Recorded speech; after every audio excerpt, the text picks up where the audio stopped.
In a significant technological advancement, France has announced the development of a stealthy uncrewed aerial vehicle that will fly alongside the futuristic Super Rafale in a manned-unmanned teaming configuration. It will incorporate features like internal payload capacity, autonomous control and stealth technology.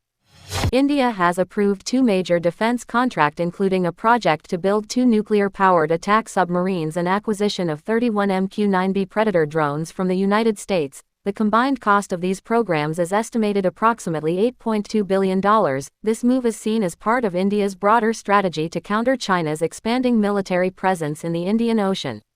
According to Russian Ministry of Defense, radar components of 2 Patriot systems were targeted using Iskander-M ballistic missiles. A video captured by a Russian drone captured an explosion seen near the radar and command vehicle, with smoke from the missiles still lingering in the air.